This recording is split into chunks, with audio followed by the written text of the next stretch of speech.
O naniniwala ako, ang inyong lingkod, na ito yung dapat natin pinag-uusapan, binibigyan ng pansin, pinoprosesan at higit sa lahat, inaalam at inuunawa na maging aware tayong lahat sa politics natin kung ano yung nangyayari sa gobyerno natin sa Pilipinas. Dahil tingin ng ate ni FPRD na walang gabay ng Panginoon ng Marcos Jr. government, inawag nito ang sitting president bilang walking dead. Some of us are what is called by the Americans the walking dead. Who is the walking dead? The walking dead is you, me, for example, who live a life and choose the darkness instead of God. PBBM is one of them. Sa droga, medyo napabaya naman konti. Medyo lumala na naman.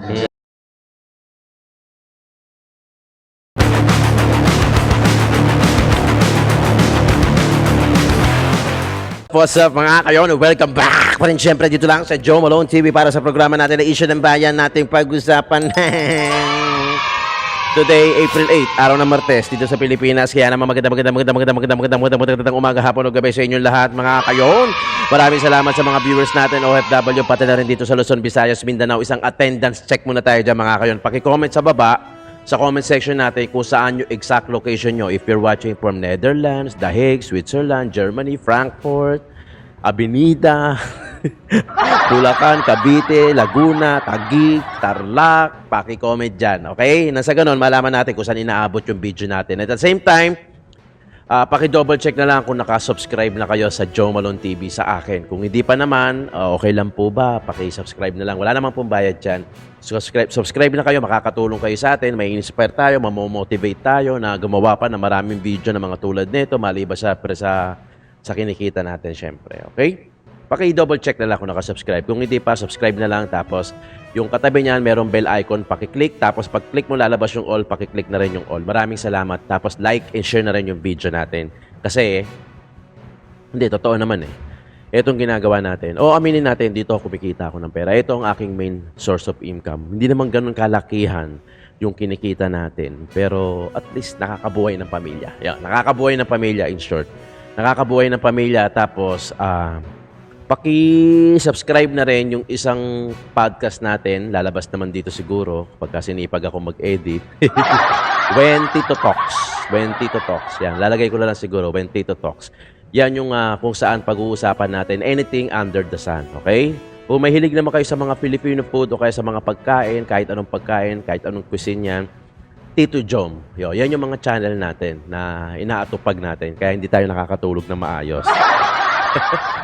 So, When Tito Talks, podcast, anything under the sun, food vlog natin, Tito Jom.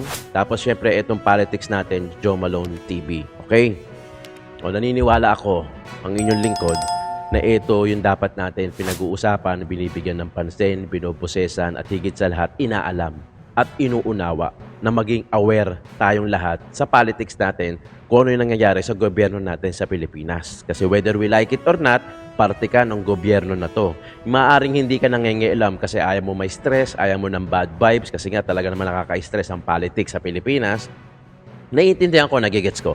Pero wag mo i-deny na hindi ka na parte ng gobyerno na to dahil parte ka pa rin. I-Englishin ko sana, nahirapan lang ako.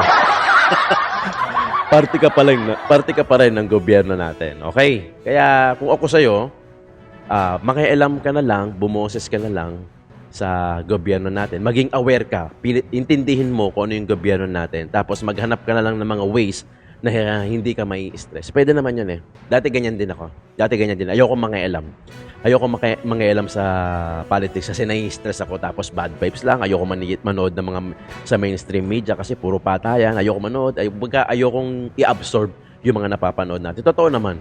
Ganyan ginawa ko lang. Hindi naman pwedeng hindi tayo mangingialam palagi. Hindi naman tayo pwedeng hindi boboto kasi parte tayo ng gobyerno na to. So, ang ginawa ko lang, naghanap lang ako ng mga ways na kung saan hindi ako may stress at hindi ko ma-absorb yung bad vibes, yung negative na napapanood natin, na naririnig natin sa kung kani-kanino at napapanood natin kung saan-saan. Ang ginawa ko, pag napanood ko, pag lipat ng mata ko, stop na doon. Hindi na. Wala na. Dapat yung application ko sa sistema ko, hindi na siya. Kumbaga dito, kunyari, ako dito, sasalita ako sa inyo. Pagtapos ko dito, wala na. Wala na yan. Hindi ko na titignan, hindi ko na check, hindi na. Ganun, hanggang doon lang. Doon lang. Parang sa ganun, hindi ko ma-absorb. Parang hindi rin ako ma-stress. At hindi rin ako ma-bad trip. Kasi, sa gobyerno natin ngayon, sa nangyayari ngayon, sa ngayon para sa akin, opinion ko lang to, nakakasawa, nakakapagod, at nakakawala ng respeto itong gobyerno natin ngayon. Opinion ko to. O baka mamaya, kasuhan din tayo dyan. Diba? Hindi, opinion ko to. Baka ako lang. Pwede naman mali ako, pwede naman tama ako. O baka ganun din ang nararamdaman nyo, o baka hindi naman. Iba-iba naman tayo. Ang mahalaga naman, sinabi ko lang yung opinion ko at hindi ko naman kayo in-encourage o pinersuade na may stress din kayo, di ba? Sa akin lang to, okay? Akin to, ha? Huwag mong angkinin. Hindi. May mga listahan na naman kasi na pinatawag at papadalan daw ng subpoena yung mga vloggers. Okay? Ito, umpisahan na natin. Shoutout muna natin yung mga members natin dito sa Joe Malone TV. Siyempre si Milagros Chan. Si Ma'am Milagros, hello po sa inyo. Sir Franklin Foro, Glorna Tubera, Florina Dacumos, Queen O, Rose Enriquez, Mary Jane Tabuada, Danny Majos Sangco, Bongo, Lorna, Ma'am Lorna, Danny Ubaldo, Lito Javier, Manix Sangco, pati na rin si JU Production. Meron tayong joint membership dyan. Kung gusto nyo lang nakakaluwag-luwag, pwede naman po. Okay? Maraming salamat. Thank you so much. Mega love shoutout sa lahat ng mga viewers ng Joe Malone TV. Ito na. Galing sa Abante News Online. Hindi akin na galing, ha?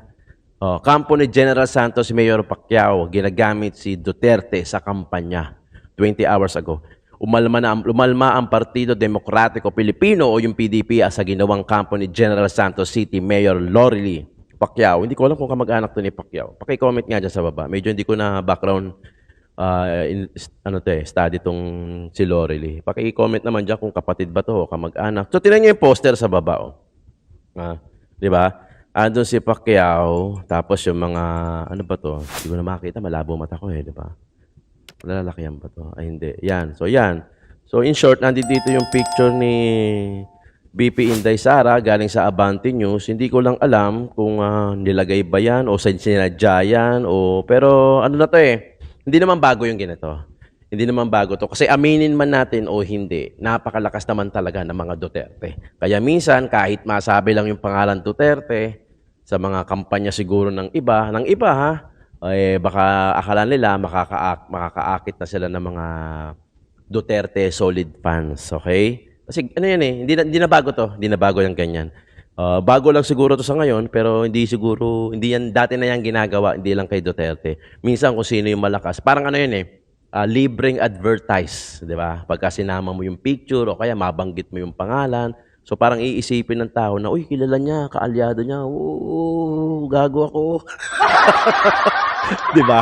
Di ba? Ano yan? Alam ng mga viewers ko to, hindi na bago yan.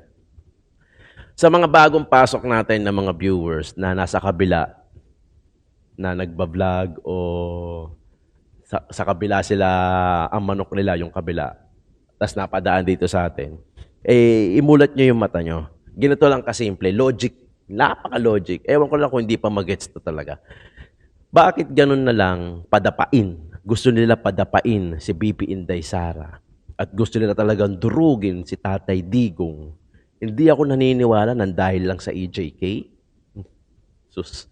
Nang dahil lang sa confidential funds. Sus. Sus. Kung iisipin mo, hindi lang dahil yan doon. Di ba? Ano sinasabi nila, Atty. Sal? Political assassination, political, basta issue sa pagkapolitika. Hindi dahil sa kay Tatay Digong, hindi dahil sa war on drugs, EJK niya kuno, tapos kay BP Inday Sara, confidential funds. Yun yung naging tulay. Pero hindi talaga yun yung target nila. Ano lagi kong sinasabi rito sa atin? Palabok yan. Sa dulo ng piraso ng palabok. Alam mo yung palabok sa Pilipino? Ang dami mo naman sinasabi, ang dami mo naman palabok, tumpukin mo na.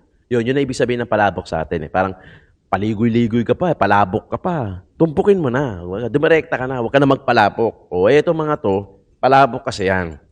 Sa dulo ng palabok na yan, yung isang piraso, sa dulo-dulo ng isang piraso, nahuhuli ang nasa dulo niyan, Duterte. Diba? Duterte pa rin. Parang ganito lang yan. Sa isang maze, diba? Sa isang maze, ang dulo ng iskinita, Duterte pa rin ang nakaharang. Diba? Kaya gusto nilang padapain, bugbugin, lumpuhin o kailangan talaga yun ang gawin nila nang sa ganon, maialis nila ang Duterte. At yun na nga yung nangyayari. Kaya ako sinasabi, logic yan. Logic. Di ba? Logic. Logic yan. Kung magigets nyo yan, lalo na yung mga viewers natin, eh may iisip mo, no nga no, put. Bakit gano'n yung eagerness nila, no, sa Duterte, di ba? Bakit? Kasi Duterte kasi talaga. Kita nyo naman yung mga rally ng birthday ni Tatay Digong kung gaano kadami yung nasa labas. Ikaw ba, sabihin ko sa'yo, lalabas ka ba? Kung, kung hindi mo mahal ang isang tao, gagawin mo ba ang lahat nang hindi mo mahal ang isang tao? Di ba? Yung mga nasa labas, yung mga nasa iba pa pumunta ng Netherlands, bumiyahe ng malayo, di ba? From other countries, all the way to The Hague, bumiyahe na malayo. Biyahihin mo ba yun? Iiwan mo yung trabaho mo, yung pagluluto mo, yung inaalaga mo kung domestic helper ka man. Iiwan mo para kay Tatay Digong? I don't think so. Di ba? Pero pinuntahan nila. It all because of love. Pagmamahal. Di ba? Hindi mo gagawin ng isang bagay kung hindi mo mahal. Hindi mo gagawin yung ginagawa mo ngayon kung hindi mo gusto at kung hindi mo mahal. Not unless talagang trabaho mo lang yan. Di ba? Kunyari, trabaho mong pumunta ron para mag-report. Eh, wala kang choice. Pupunta ka talaga doon. Pero wag mong sabihin lahat yun, trabaho lang. Di ba? Wala kaming bayad dito. Yun ang malinaw. Wala kaming bayad dito. Kaya nga ako lagi nakikiusap sa inyo. Mag-subscribe kayo, mag-like and share kayo ng video ko.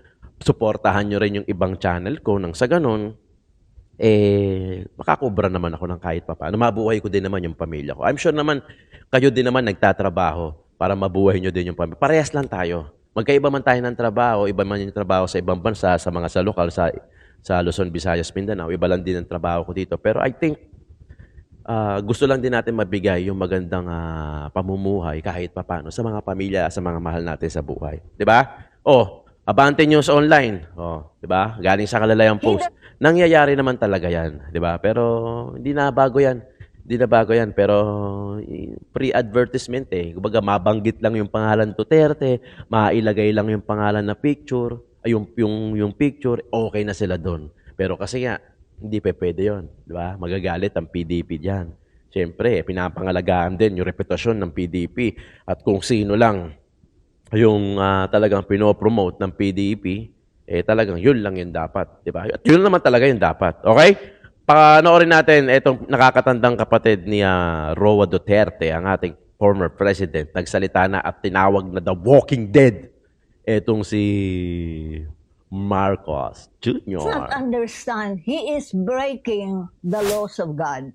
Iyan ang diretsahang sagot ni Miss Eleanor Duterte, ang panganay na kapatid ni dating Pangulo Rodrigo Duterte, sa kung anong assessment nito sa kasalukuyang pamamahala ni Pangulong Marcos Jr. Sa eksklusibong panayam ng SMNI sa 83 anyos na ate ng dating Pangulong Digong, tinabi nito na may kalayaan ng kasalukuyang Pangulo na magdesisyon para sa ikabubuti ng Pilipino. Ngunit sa halip na ikabuti, tila nakasama pa raw ang ginawa ni Marcos Jr. sa dating Pangulo na pinakulong nito sa International Criminal Court. Hakbang raw na walang gabay mula sa itaas. One of the things that's in the scriptures, the Bible, says that what doth that profit a man if he gains the whole world, suffer the loss of his soul? Naintindihan ba niya magkaluluwa siya? I don't think so. Why? What is the reason? Because by free will, he chose darkness over God, or the devil, or Satan, whatever you want. Dahil tingin ng ate ni FPRD na walang gabay ng Panginoon ng Marcos Jr. government, inawag nito ang sitting president bilang walking dead. Some of us are what is called by the Americans the walking dead. Who is the walking dead? The walking dead is you, me, for example, who live a life and choose the darkness instead of God. PBBM is one of them. Bakit ko nasabi yun? He breaks every human law possible, let alone di niya naintindihan ng higher law. All our human laws is based on a higher law. Di ba ninaintindihan ng tao yan? Bukod sa kanilang pamilya, iginitri ni Miss Duterte na ramdam na mayorya ng mga Pilipino ang inhustisya sa bansa. Dagdag pa riyan ang mataas sa presyo ng bilihin, paglaganap muli ng iligal na droga at korupsyon sa gobyerno. So when a man possesses power, hindi na niya alam kung anong gawin. Instead of enjoying life, because hindi niya alam lahat yung biyaya binigay sa kanila, the family, the reputation, the wealth, the whatever, galing ba sa kanila yon? No. No. Now, he doesn't understand that. Dahil sa kanyang edad, mayorya raw sa kanyang panahon ay nilalaan niya sa pag-aaral sa Biblia at pagdarasal. Tiwala naman si Miss Duterte na hindi pa babayaan na may kapal ang kanyang kapatid sa loob ng Yes. ICC. Ipinagdarasal naman ni Miss Duterte na patuloy siyang bigyan ng dakilang lumikha ng proteksyon dahil sa kanyang paglantad. Batid kasi nito na hinahabol o binabalikan ng pamahalaan ang lahat ng mga nagsasalita laban kay Marcos Jr. sa pamilya nito at maging sa malalapit na kaalyado. Therefore, what will happen to him, I don't know. God is the ultimate judge. Kung masabi ng mga tao, karma na yan. Karma is not a punishment na pinarusahan ka dahil ginawa mo yan. Just like human law. Karma is just the fulfillment of the law. Karma actually is, in universal law, it's called, or in the Bible, what you sow, you shall reap. That there will be the days of reckoning. Okay. Hindi ko alam kung narinig niyo na to, no? Pero kasi 'di ba, sobrang masama na kasi talaga yung mundo eh. Masama na kaya binigay ng creator natin si Jesus para masave tayo, 'di ba? Anong sinabi doon sa John 14:6 na I am the way and the truth and the life. No one comes to the Father except through me. 'Di ba? Kasi lahat na tayo papunta sa ano eh. Lahat na tayo papunta sa impyerno eh. So sinesave lang tayo, 'di ba nga kaya nga sinabi niyang no one comes to the Father except me. Kailangan i-follow natin si Jesus nang sa ganun masave tayo doon sa papuntang impyerno. Kasi sobrang sama na eh. Sobrang sama na kung talagang titingnan nyo. Grabe na yung nangyayari hindi lang sa Pilipinas, sa buong mundo. Biliin mo, yung lahat ng posisyon sa gobyerno, power yan eh. It gives you temporary power. Diba? Kaya nga, ang daming nag-aaway ng mga partido kasi gusto nila sila yung manatili kasi nga power yon, power, posisyon, pera, yan. Kaya ang problema, pagka hindi maka-Diyos o nakakalimutan ng Diyos, naaabuso na yung power, na-take advantage. Akala nila, free will nila na sila lang, kaya nila, sila yung makapangyarihan, hindi nila alam na meron pang mas makapangyarihan at yun nasa taas. Di ba? Kaya para sa akin, ang favorite na playing ground ng devil ay yung social media. Kasi mas madali dyan, Remember, ang goal ng mga devil, ang goal ng devil is to divide, to separate. Yung religion, dinivide. Pamilya, mag-asawa, magkapatid, dinivide. Diba? Unity, dinivide. Kasi yan ang goal niya eh. Yan ang goal ng devil. Ang playing ground niya, social media. Bakit? Kasi mas madali kayong pag-iwahiwalayin through social media. Madali. Mag-post ka lang dyan, tapos may mag-react lang sa'yo ng haha. Magagalit ka na doon sa nag-react eh. Sabi, puta, ba't kaya ito nagre-react sa akin ng haha? Sino ba to? Kaibigan ko to. High school na yun. Diba? Madali. Madali mag-react. Isang pindot lang. Re-react ka ng haha na reaction. Diba? Pwede na ma-misinterpret nung nag-post. Diba?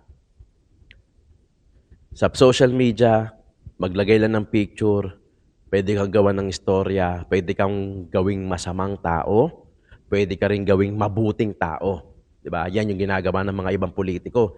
Ginagamit ang social media para magmukha silang magaling, magmukha silang mabait, magmukha silang victim, magmukha silang mahusay. Depende kung paano mo gagamitin eh. Pwede naman din gawin kang masama, gawin kang kriminal dahil sa isang post lang. At maraming naniniwala. Maraming hindi nakakapag-background kung fake news pa o totoo. Maraming naniniwala. Kaya yan ngayon hinahabol ng TRICOM yung mga fake news eh. Hindi tayo pabor sa fake news, di ba? Pero dapat piliin talaga nila, alamin talaga nila kung sino talaga yung mga fake news. Kasi tayo naman, reaction naman video yung ginagawa natin. Nagre-react lang tayo, nagbibigay lang tayo ng opinion. Tapos, ganun eh. Yun na talaga yun.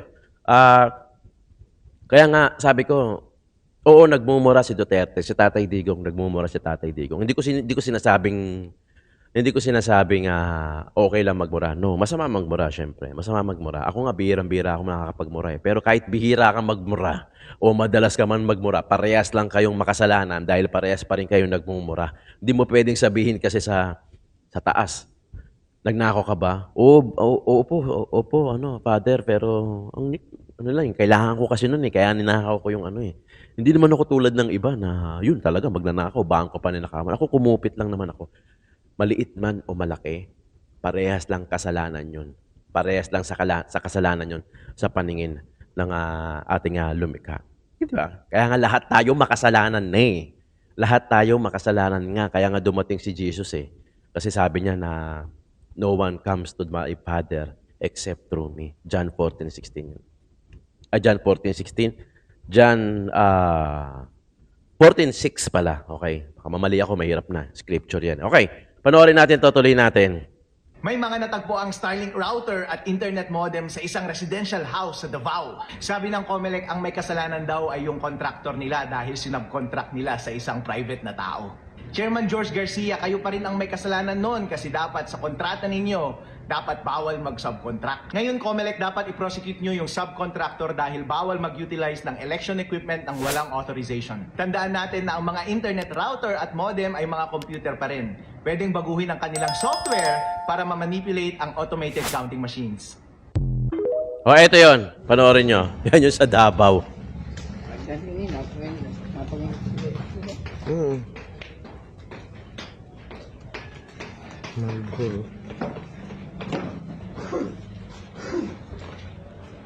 Morning, sir. Walang sara.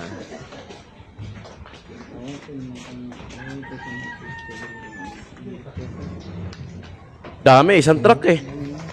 Isang truck o dalawang truck. Hindi ko alam ha. So Starlink, paliwanag natin yung Starlink. Yung Starlink, isa yan sa ano, kung di ako nagkakamali internet provider yan. Para siyang, may ano siya yung dish. Mano to, maganda sa hagap nito. Kasi pagka, nung nagnanasareno ako, di ba pinapatay yung signal doon. Yung mga GMA, yung mga ABS-CBN, yung mga mainstream media, ang gamit nila Starlink. Nakikita ko bukod pa sa antena nila.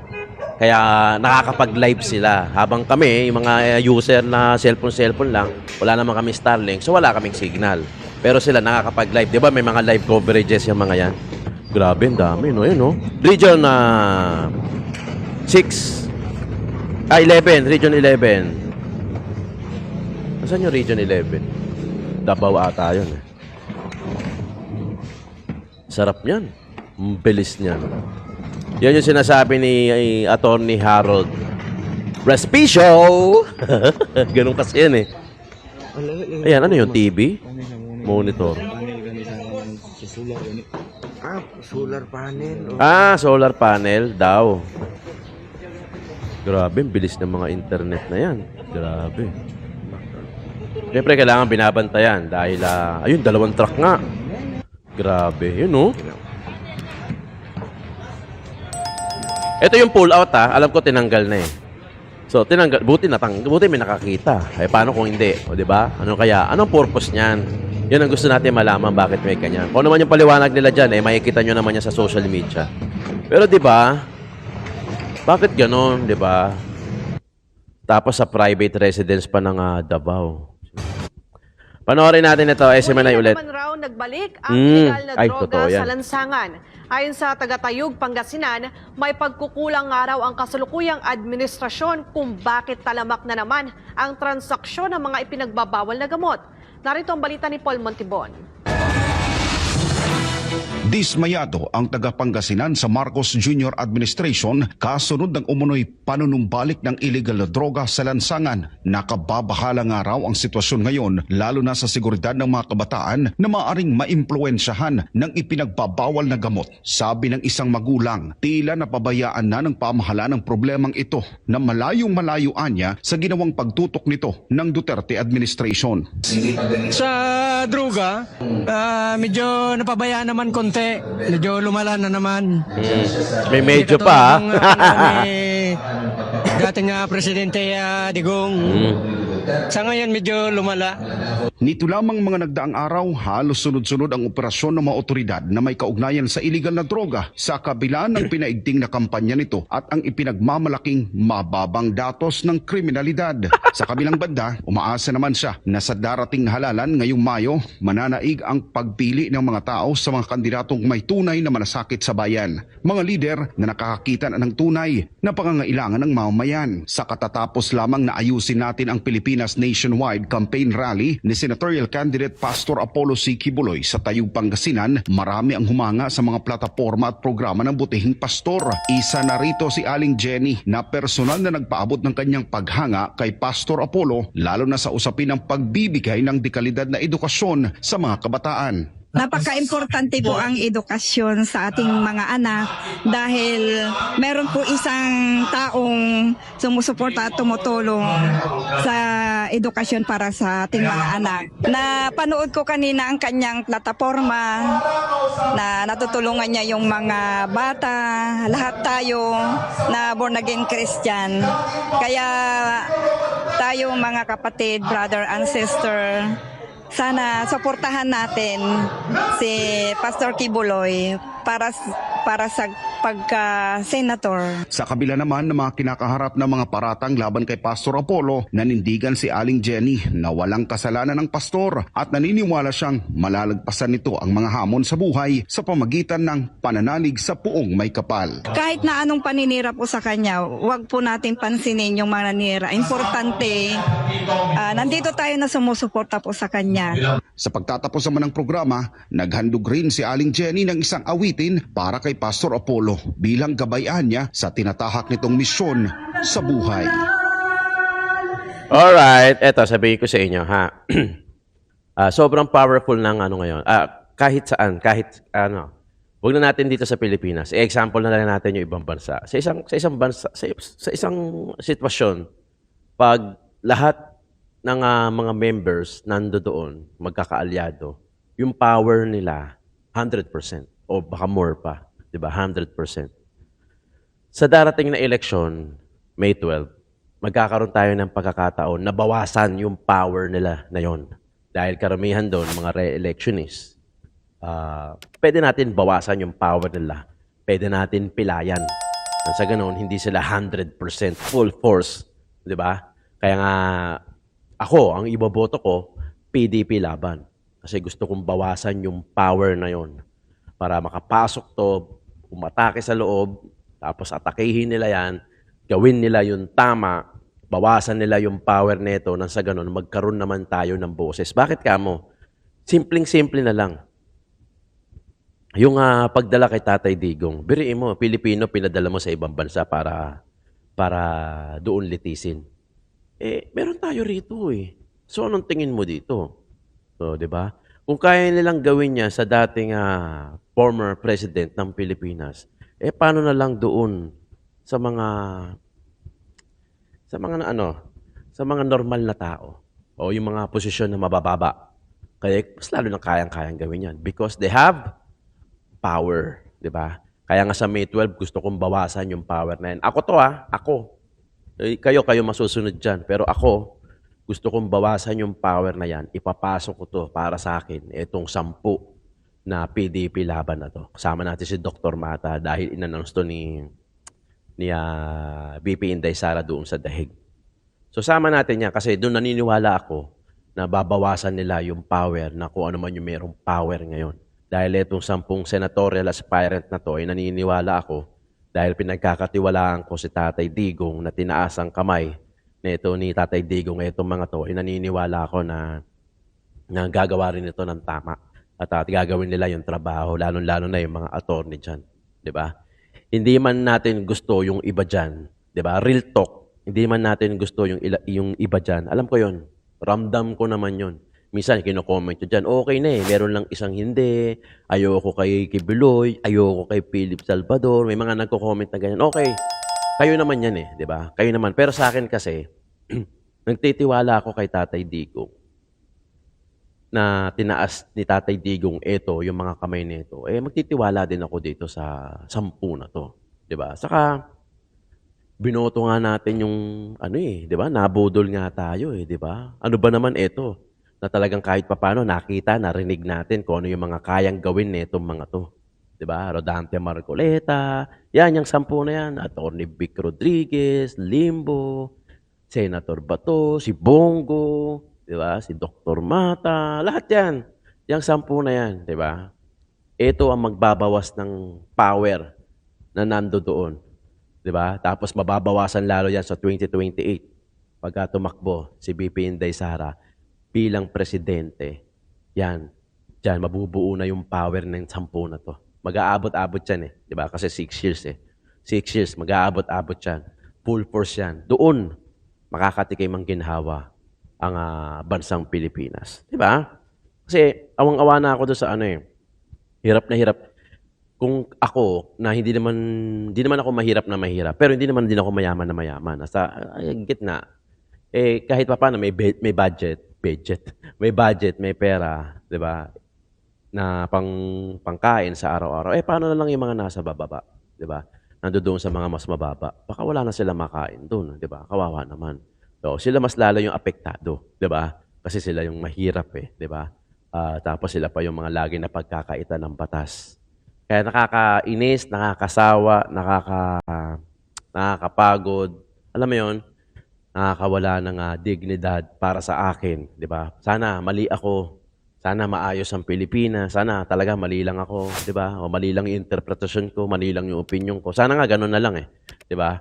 Sana gano'n na lang. Pero ito yung nakikita ko base doon sa mga nakikita ko na pinaniniwalaan ko, opinion ko lamang 'to, 'di ba? Di ko naman sinasabing tama ako, 'di ba? Ito ay sinasabi ko lang kung ano yung reaction ko at kung ano yung opinion ko na sa tingin ko na nakikita ko na nangyayari ngayon. Okay?